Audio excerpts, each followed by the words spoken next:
Hello and welcome to this week's episode. And we have a really great guest, Mr. Arunasalam, and he is someone that is the director of Sastra Accountants and Consultants based in Sydney, Australia.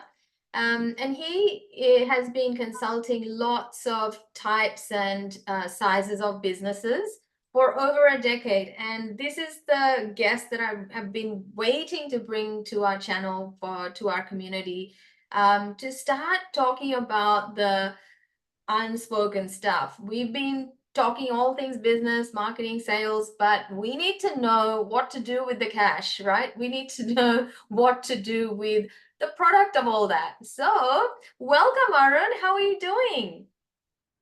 Good, Supriya. Thank you very much for inviting me into your podcast. It's really a privilege to be in within your community. Oh, so good, so good. And it's great to reconnect with you after such a long time as well, right? Yeah, it's about 10 years, right? I know. But it goes to show when you're on your right path and you meet the people that you'll end up working with for years and years and years, I feel. Yes, the relationships. What I learned from running my business is the relationships are the best assets you would, acquire along your journey. Yeah. Yeah, it makes it all worthwhile. And definitely, and we always stay in touch on LinkedIn, which makes it really professional. I can keep in touch with what you're up to. You can keep in touch with what I'm up to. And yeah, it sort of bridges the gap between, not being able to speak every day, but still staying in each other's worlds. So, And I should say that, you came to one of our events, company events, and you did a presentation about yeah. yoga and meditation. And some of our staff really got inspired, and they then started their journey in learning and practicing yoga. So that's a really good thing that you did for us. Oh my God, thank you so much for sharing that. And when you shared that, and when you do say it again, I just feel so good because this is exactly the power of being a holistic professional. You have such a ripple effect in people's lives by being a business owner, by making your mission really Your important. mission really important. So, what So I would like to do is get started with our podcast today on the note that since the last time we met, a lot has changed in my world, and I'm now facilitating coaching, business coaching, and leadership coaching to holistic professionals, just like my younger self. awesome. Yeah. Right? And this is when I thought of you because when I thought of someone that is that has a good reputation, that understands entrepreneurship, not just the accounting part, I thought of you because as you know yourself, and I would love for you to share about a little bit about your entrepreneurship journey and how it started and why uh I told you why I've chosen you to come on, but I feel like the listeners need to hear, what is the journey that you took that makes you a successful entrepreneur, not just an accountant that, yeah, Yeah. sees. Yeah. See. My journey is not very dissimilar to yours, Supriya. I have been working in large corporate companies, including big four accounting firms and large IT companies. And then at some point, I think it was 2009 when the global financial crisis hit, the economy was doing very bad in Australia. And there was a wave of redundancies, retrenchments, and things like that. And I was part of that.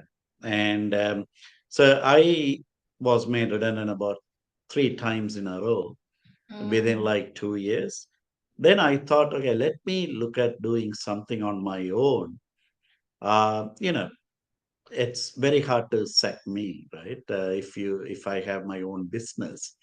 that's true. So I thought I will start a business that actually aligns with what I have been wanting to do, like working with business owners and uh, being part of their journey, the growth journey. Mm, So, I honestly started as a stopgap solution till the economy recovers, and I was planning to go back into employment. But thankfully, my family was very supportive. My wife and son were very, very supportive. It's as entrepreneurs, you need a support network, whether it's your family, friends, or colleagues. mm. Then, when I started this, I was lucky to have a couple of really good clients early on, and they gave absolutely great referrals. And suddenly, within like 2 years, I was fully occupied. And then I hired my first part-time employee. Now she is finishing almost 10 years this year. Wow. And Congrats. she is running the business almost, most of the day-to-day stuff. So that allows me now to focus more on working with, startup businesses and people who really need um, more hands-on help, not just accounting, but taking them along the financial journey. So that's what I really enjoy doing now. That's epic. And I love this is what makes this journey so unique, that entrepreneurship wasn't your first choice, but you somehow fell into it, like most of us in the holistic industry as well. And there's a personal mission there, that you chose it. Right. And it's not easy, as we all know. Yes, that's one thing I'm able to relate with my clients. Yeah. When you sit in a corporate office, you don't really know what's going in, people's lives and their challenges and so on. Whereas working with entrepreneurs, it's really, you get to know more about not just their business, but about the challenges that they go through in both professionally as well as personally. And because in most cases, we identify ourselves with the business. It's Mm-hmm. hard to separate the business from you. When you're an employee, okay, you work hard and things, but there is always that separation. But Mm. when you run your own business, we tend to identify ourselves.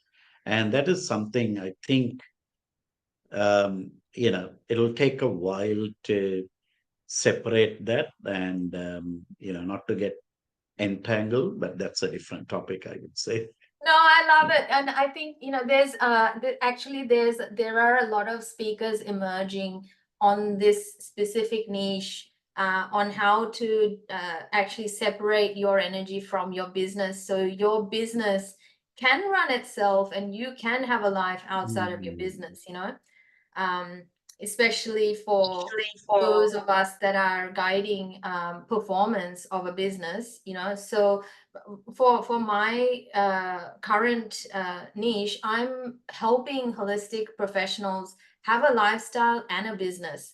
So that's why we have the first goal to be $100,000, just systemized Mm. way of producing that $100,000 a year, which is, not everybody wants that, but because they might have another job, so they might have a collective income of $100,000 from their job and their business.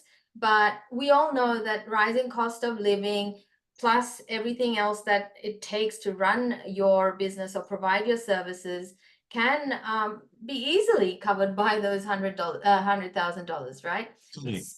So so as a thing, it's also necessary that we build it so that we can have a life outside, and then it becomes sustainable Otherwise, as you know, we just create another job for ourselves, and then we're just constantly working with no quality of life. And then we question ourselves as to why the heck did I even get started? This is too hard.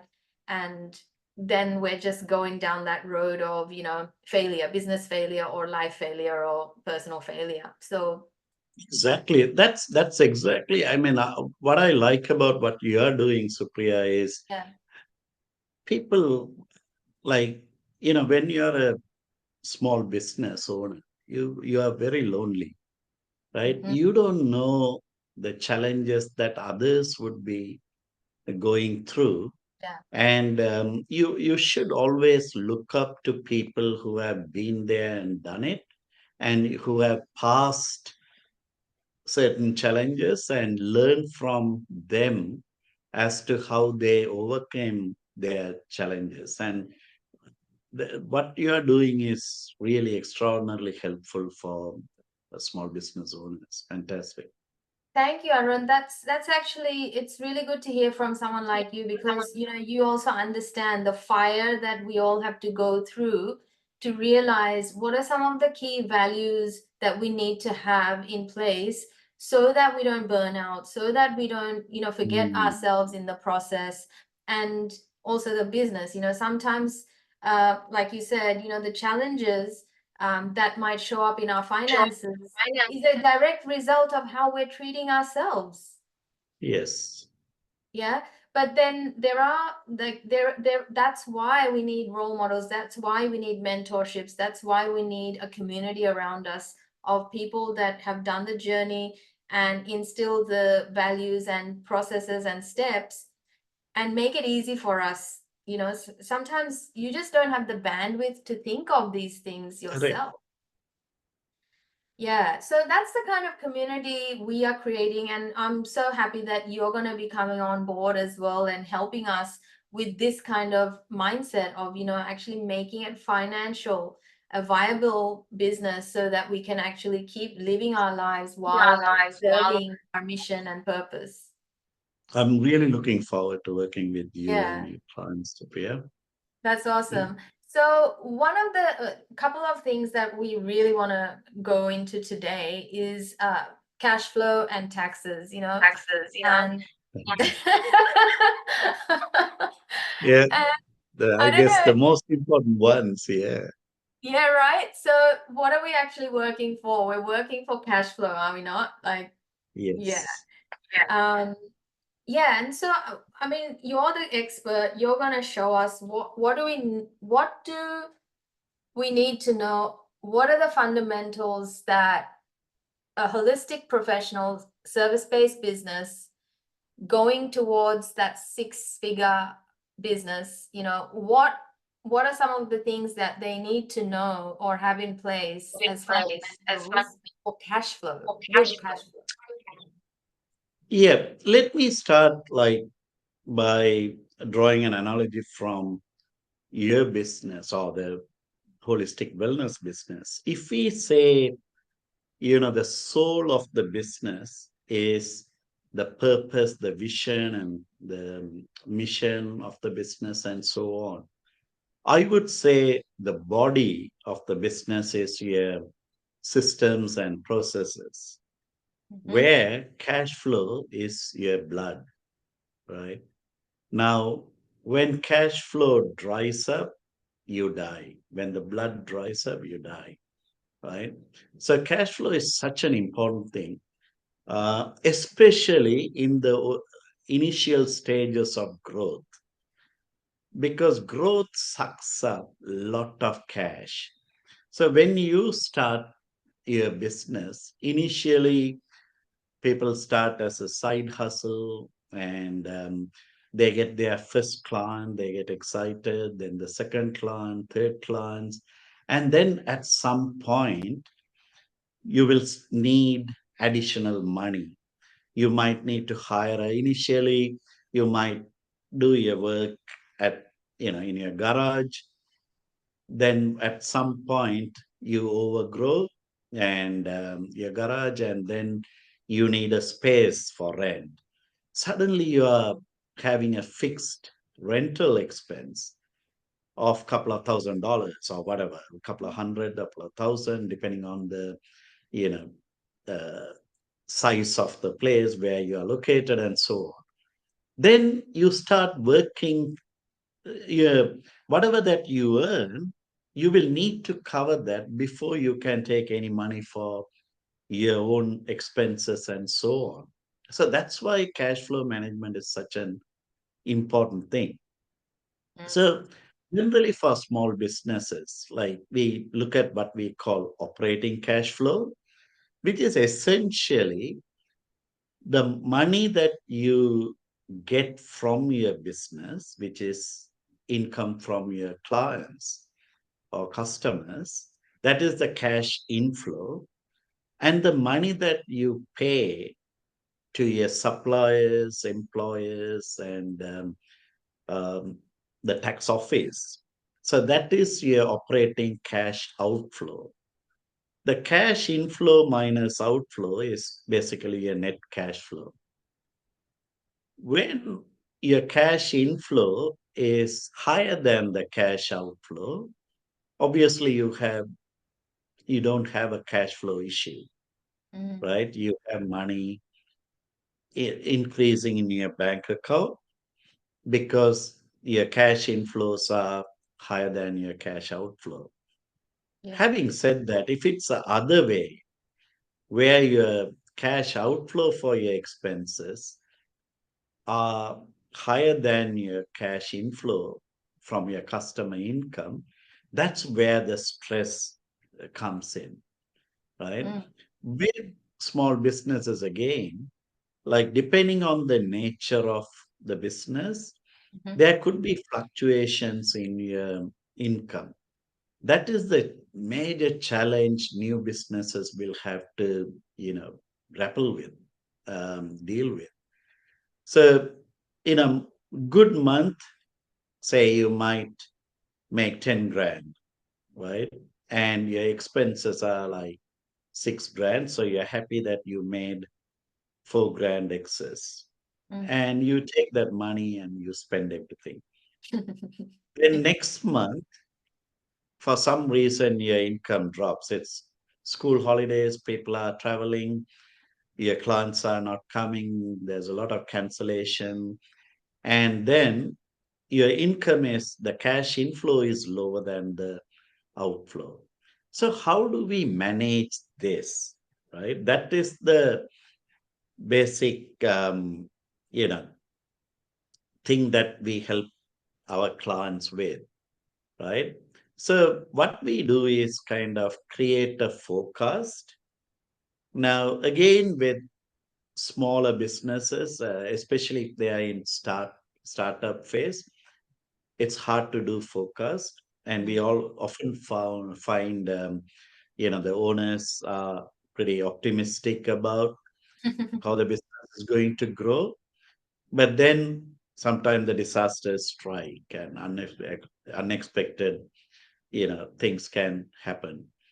So one of the ways to improve, so we work with clients to put together like systems. So um, some of the ways that you can improve your cash inflow is basically dealing with your customers promptly, Yeah. right? So, like depending again on the nature of the business, Yeah.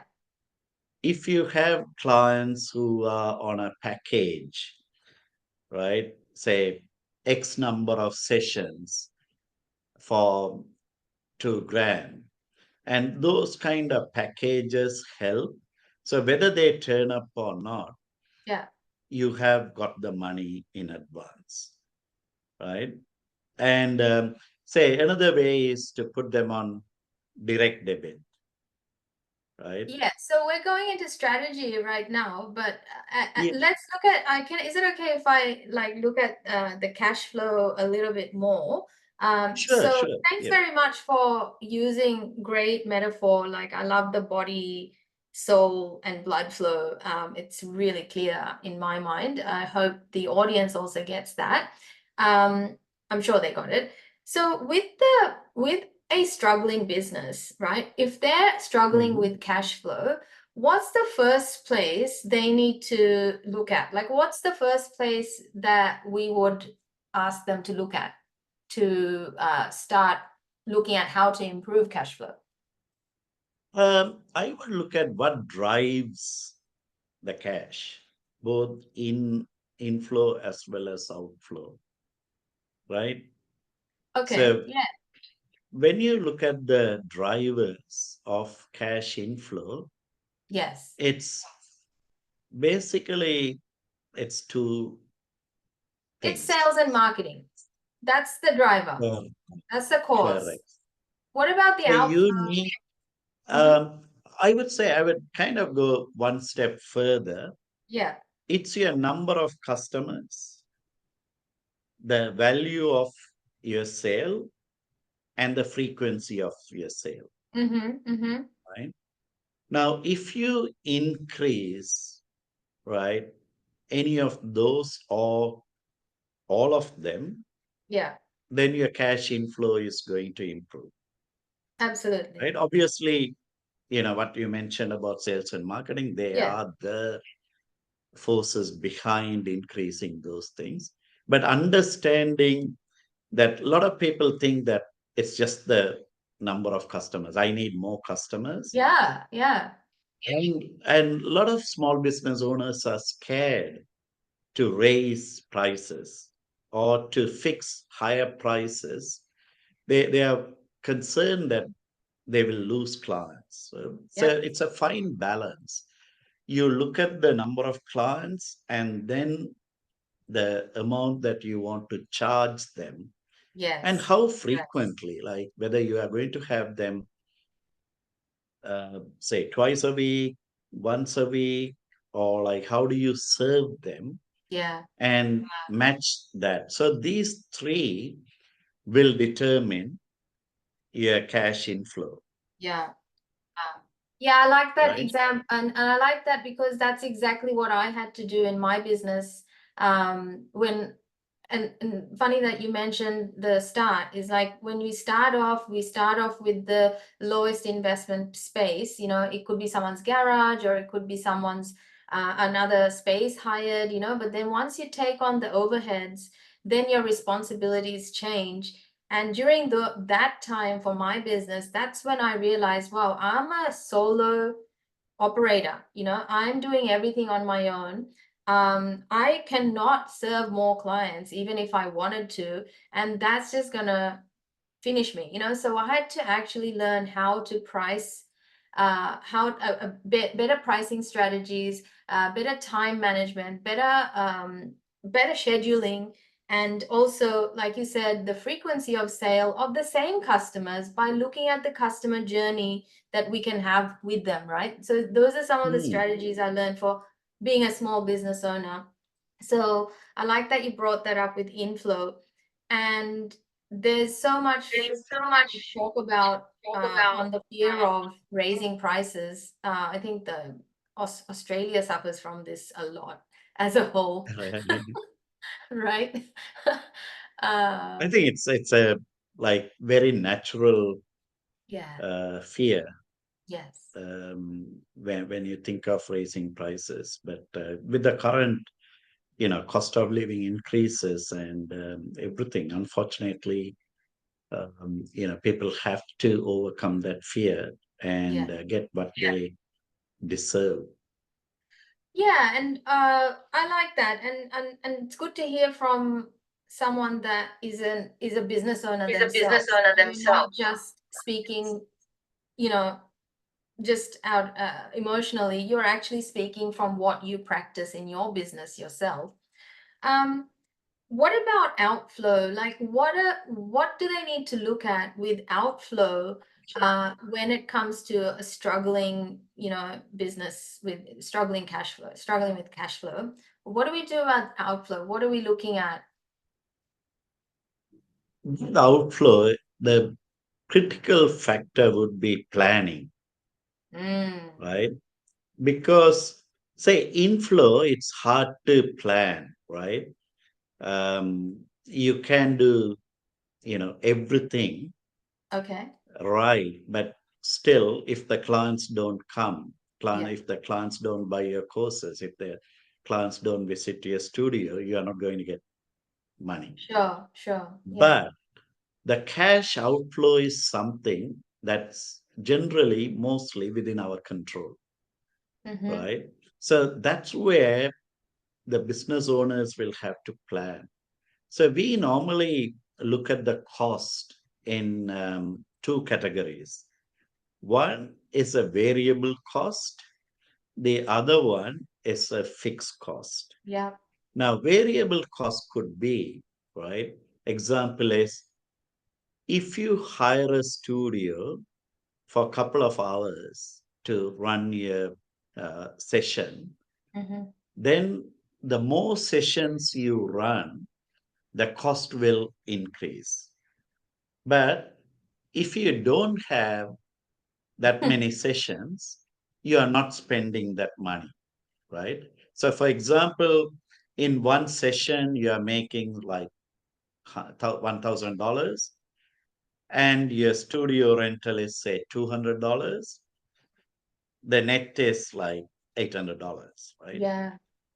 Whereas if you rent a studio on a permanent basis, right, paying around $2,000 a month, that becomes a fixed cost. Yes. So whether you run any number of sessions, whether you run a session or not, you are going to be paying that amount. For Yeah. example, you go on a holiday for a month, you are not earning any income from your classes, but you are still going to pay that rent, Mm-hmm. right? So the one thing the business owners should pay a lot of attention is the fixed cost. It's a good feeling, when you have your own space with your own board and own decor and all that. However, until you come to a stage where you have enough clients, enough sessions happening, you need to keep controlling the fixed cost. Yeah. Another thing is employment, hiring employees, right? If you hire a full time or a part time employee, Mm-hmm. they become fixed costs, True. right?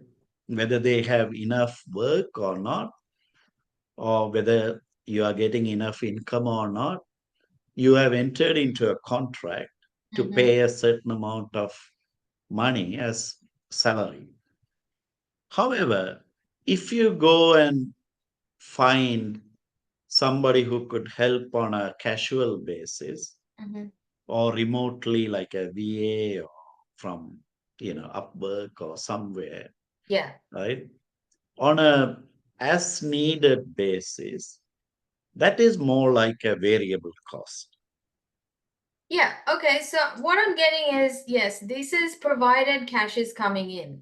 Provided these things are happening, this is the way you would do things. Yes, plus and minus. Then, Yep. obviously we always have to have better inflow than outflow. Um, but what I as a business coach, right? What I am responsible for is giving guidance or helping expose what's actually um what's actually holding them back from inflow, and also are there any areas that they can um, mitigate the outflow being too high, or um, sometimes the mindset also, like a lot of Mm. students that are studying to get ready to start their businesses, what they think is like, oh, I'm not going to take on any responsibilities of fixed costs because what if I can't pay it? So they get stuck in the negative what ifs, and the whole fear of not being able to pay for their overheads keeps them very small. So, like, I'm a very big supporter of don't get your own space. You don't need your own clinic. You don't need your own studio. You actually don't even need a good website nowadays to actually have a profitable holistic business. You can't, you don't. It's so, we have so much technology and options available today to still have good inflow of cash and, you know, manage your outflow to have a very good profitable business as per how much you're putting into the business. Yeah. What would you say about this you know, not being able to um have this, what do you see with your clients with cash flow management? You know, do you feel like everybody has great habits when it comes to managing cash? I know I was really bad. If I wasn't in business, Arun, I would not know, not I don't know, I wouldn't have any interest in knowing money, you know. You're And there's not a lot, alone.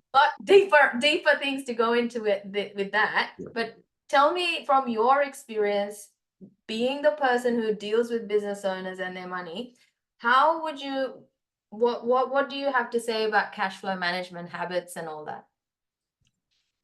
Um, Generally, anything to do with finance or cash flow. What I find is my among my clients, the most successful ones have a very curious mind, Mm-hmm. right? They understand and accept that they are not accountants, Mm-hmm. and but they are best in what they do, but they keep exploring, right? They network with other business owners, they have mentors and coaches, Yeah. and they form a team of experts around them. Now, one thing is like it has become very, very affordable and you know economical to find experts on a fractional basis. You don't need to hire a CFO to manage your finances. Now there are fractional firms like ours. We provide like services to over 100 business owners. Mm-hmm. We are not full-time employees of them, right? Similarly, in any areas, whether it's IT, whether it's your systems or like marketing, you reach out to people who Yeah. can help you Yeah. in not as full-time employee. You don't think of hiring a team, but you should focus on building a team Yeah. of experts and people who can help you. So What's the that's value what of I that? What's pardon. the value of that when it comes to cash management, like cash flow management? Can I share a quick story with you about cash Yes. flow? I mean, one of my biggest not even aha moments, that was the wall that I hit where I noticed that as my income grew, so did my expenses for some reason. Yes. How is Yeah. that possible when I'm only always doing everything the same way, but somehow it was always evening itself out and was never winning, you know? So I see that day in and day out with a lot of struggling holistic Right. professionals as well. And I want them to hear it from your mouth Your about the mouth about the how common this is. And the way I overcame it is through learning how to manage cash.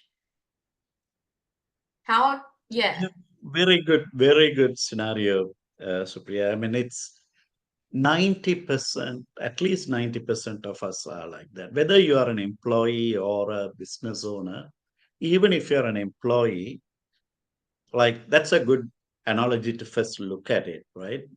Because when you're an employee, you start on a particular salary, then you get a pay rise. Yeah. Then what happens? Your expenses go up. You go to better restaurants or more expensive restaurants.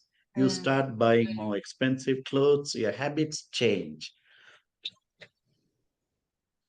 Similarly, the business owners also increase their expenses. Mm. consciously or unconsciously, Ah, unconscious. right? That is the challenge. Like, because you have money, suddenly, you hear, okay, someone is doing something related to business, like a marketing campaign or sponsorship of a Yeah. particular event, right? What they don't necessarily look at is a return on investment. Mm-hmm. So, for example, if you are going to sponsor a marathon event, for example, and if you are going to have your banners and promoting your business, if you are expecting about 20 customers out of that, and who with their lifetime value of say 10 grand each, Yeah. then that's like worthwhile. It's 20 times 10 grand is $200,000. Even in the return of that investment, you'd need to look at that and go, okay, that's how you make that decision. Correct. And if you're going to spend $200,000 sponsoring an event and getting just $200,000 over 5 years, right? That's probably not a good Yeah. ROI. But if you are going to spend $10,000 and get $100,000, that is good return on investment, right? Mm. So when just because we have more money, we tend to like Oh, copy others who are doing mm. without really understanding what we are doing, why we are doing. I mean, I always believe in Oh, the start love that. with why, right? So Yeah. every expense, like another thing what I find in some of my very wealthy, successful clients is even though they have a lot of money, they look at every expense very closely. And Mm. is it necessary? Why am I spending this? What's the value that I get out of spending this? Love that. I Exactly. mean, they will splash Yeah. on their personal lifestyle. Yeah. Right? They go on first class flights and things like that. But when it comes to business, they are very careful. It's not that they kind of don't pay their staff well or anything. They pay their staff really well because Yeah. they know by paying well, their Yes. staff will return like 10 times And more that's an loyalty, more investment. income. And yeah, exactly. Yeah. So it's not being, I mean, like normally accountants, people think that accountants are very, they will stop you from spending on anything. But when Yeah. we work with clients, we actually work with them and ask the right questions, right? I mean, okay, Yeah. you're going to spend this. And Okay. having someone in your team, Yeah. whether when you can always go and bounce ideas. Yes. Okay, I'm going to change my, space. I'm going to find a better location, right? Yes. How will that affect my business? Then we kind of discuss, okay, why do you want to do it? How many clients you are going to get? What's the revenue that you are going to generate, additional Sure, and revenue? creating that plan of viability and everything like that. No, I love what you said. I Exactly. think that's actually a great piece of nugget that we can actually wrap it up with because values matter in everything, right? Like even starting this business, investing in the future of the business, that has to give you some sort of a value back. And that is, you started your business because you finally saw that, oh, well, this can actually replace whatever I was thinking of doing again. And this can make me help me sustain my family and their well-being and my well-being. Same thing with me. This is the value system that a lot of struggling entrepreneurs lack, where they actually don't see it as an investment. They start seeing it as an expense. So everything is expense. And so their mindset on money management seems to lack that assessment or some sort of a qualifying filter that goes, well, that doesn't actually itemize the costs that they're actually incurring. So it's just money in, money out based on how good a Yes. day I'm having in my business. But It's such a discipline, and this is why I love being self-employed, and because it keeps me more conscious about money, um or cash flow, because like you said, it's a blood flow, and you have to really have a greater deal of respect for the work that you've put in to generate that cash inflow.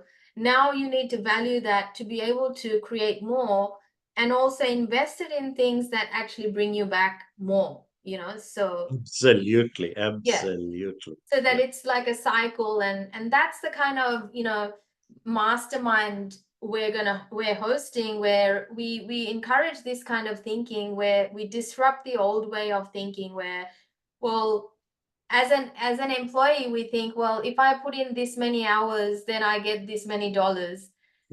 But as an entrepreneur, you're bloody putting in so many more hours. You It's can't work like that. 24/7. Even when Yeah. you dream about your business, right? Yeah, and I love that. But at the same time, we have to see that you really cannot quantify the value of your time and effort as an entrepreneur.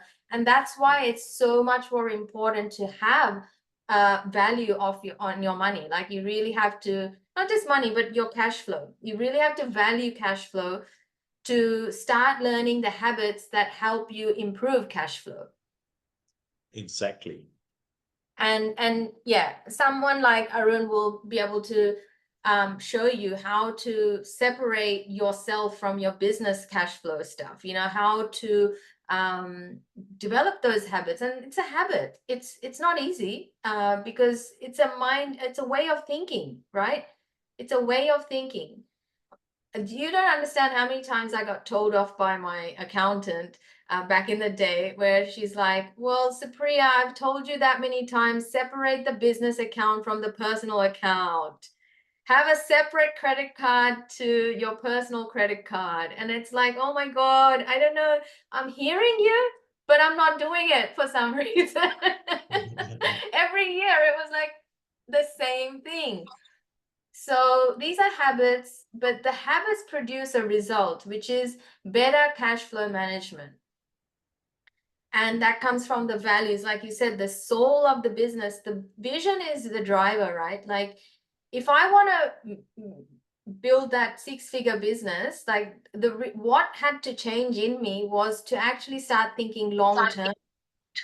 Exactly. That's We right. You cannot can't have think. a very narrow, short-term view. Yeah, it's never about the second customer or the third customer. It's about the whole year, even 3 years at a time.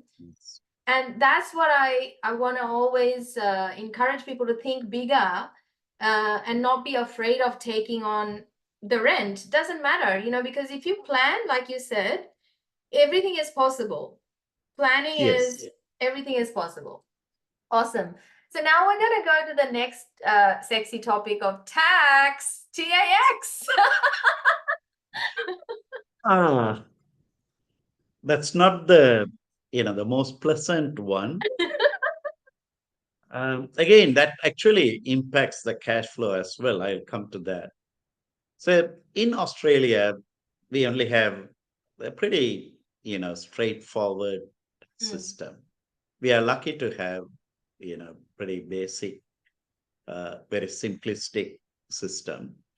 So as businesses, you pay income tax on the income of the business, whether you're a sole trader or a company. And then if your turnover is over $75,000, you are supposed to register for GST, and you charge GST from the customer and you pay that to ATO. So that is an interesting distinction, right? Like, a lot of business owners get confused. Now, income tax is paid from your own profits, from the business profits, right? So the business makes income, business has expenses, income minus expenses your profit. And if you make a profit, you pay income tax, right? yeah. Whereas goods and services tax is not really your money, right? You are charging your customer 10%. on top of what you would charge. You collect that, you are supposed to send that to the Australian Taxation Office Mm. on a generally quarterly basis. Yeah. What happens when, with small business owners, is the cash comes in when the customer pays, they are paying you your share and also the government share to you. Mm-hmm. So if you charge, say, $110, 100 is for you, Yeah. and $10 is actually for the government. With that, isn't it different for a company and a sole trader? Meaning, I mean, the sole trader doesn't have to register, right? Or do they? No, any business, Any if business. their if their turnover is going to be more than Yeah, $75,000, has they to have register. to, they must register for GST, right? If your turnover is less than 75, you don't have to. You can choose to, but you don't have to. So, So, what is what the best is system for them to start? I mean, this is where people get stuck, right? All of a sudden, now they need to pay that 10% they didn't save. They ended up That's right. giving it to the Giving business it expenses. As soon as the money comes in, do they just put away the 10% so that they can give it back? What do you expect? that's exactly what we recommend. Uh, First, realizing that it's not their money. I mean, we have clients coming and telling us sometimes, "Oh, why are we paying too much GST?" Right? That's because you are making really good money, right? It's your customers who are paying the GST. So understanding that is a very, very critical thing. So is it And okay if we say go ahead and add the next 10% on top of whatever you're charging plus GST? That's just the big simplest way to fix that, right? correct. Yeah. And a lot of people don't realize when they fix Mm. their prices, they might say, okay, this course or this session is going to be like Yeah. $300. But they think that $300 is enough based on whatever.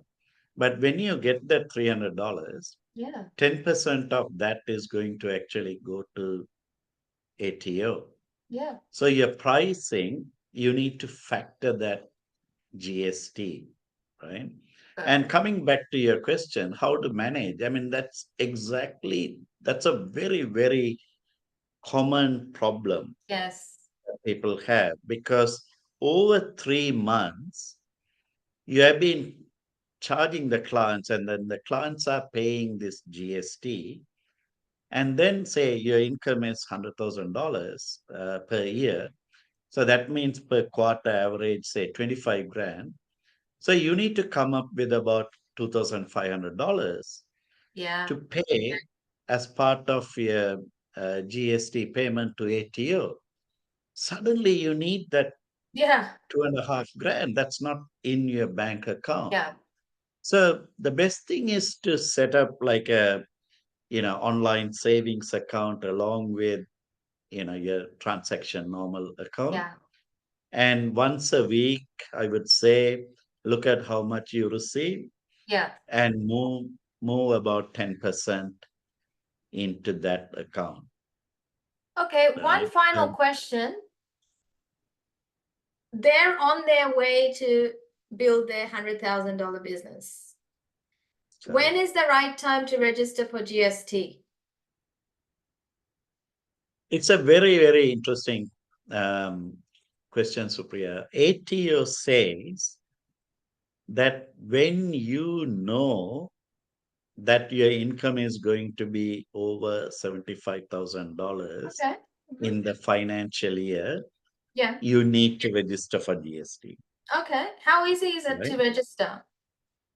Oh, I know it's very easy. You can do it by yourself or your accountant online. can do it. Yes, Beautiful. right? So, for example, you are making 5 grand a month Yeah. average. So in 12 months, your income is going to be $60,000. Yeah. Next year, gradually your income is going up.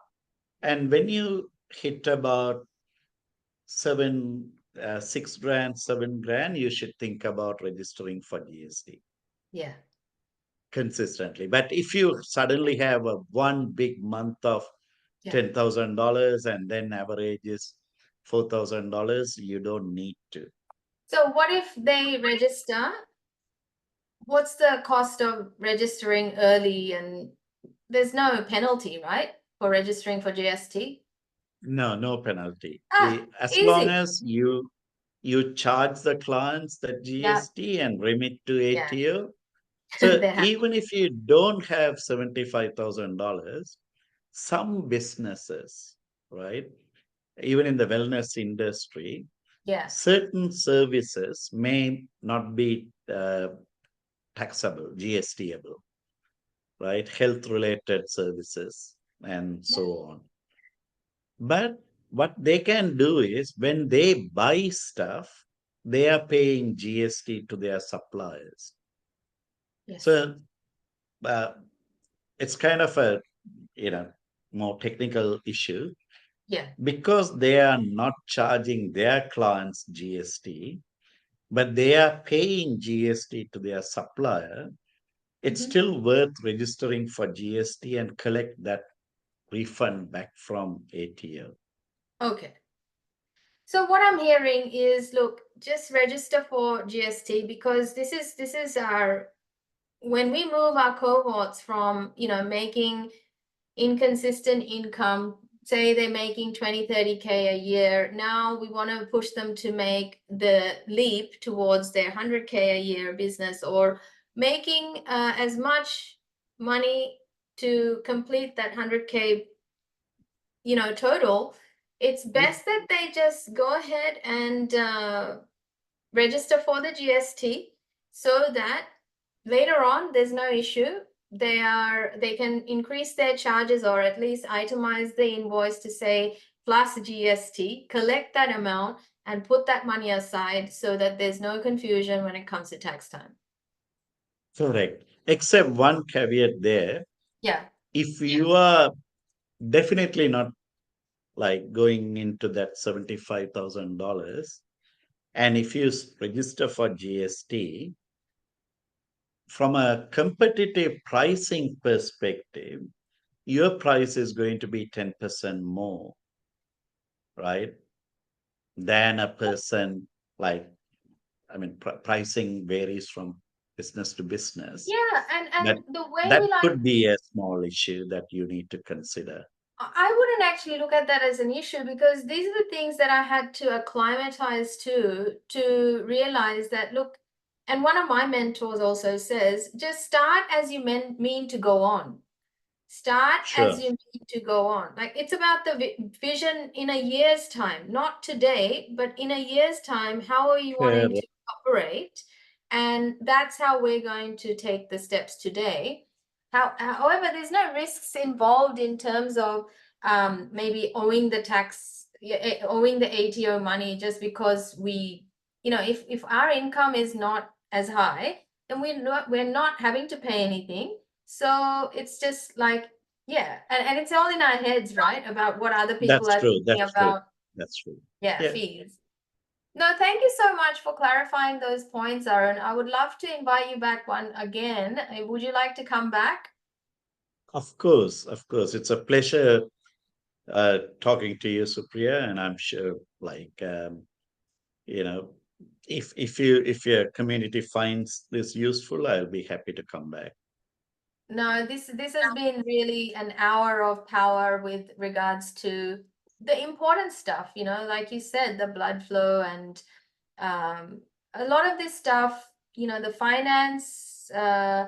financial side of things is such a gap in a lot of holistic wellness businesses, especially because it's not really talked about that Talked often. about that often. It's not that It's we not that are not we using money, it's more that we are not talking about it. We're not actually making it a part of daily communication about how to overcome the problems. So that's why we need people like you that can hold a compassionate space, and you can kind of help us along our journey. So yeah.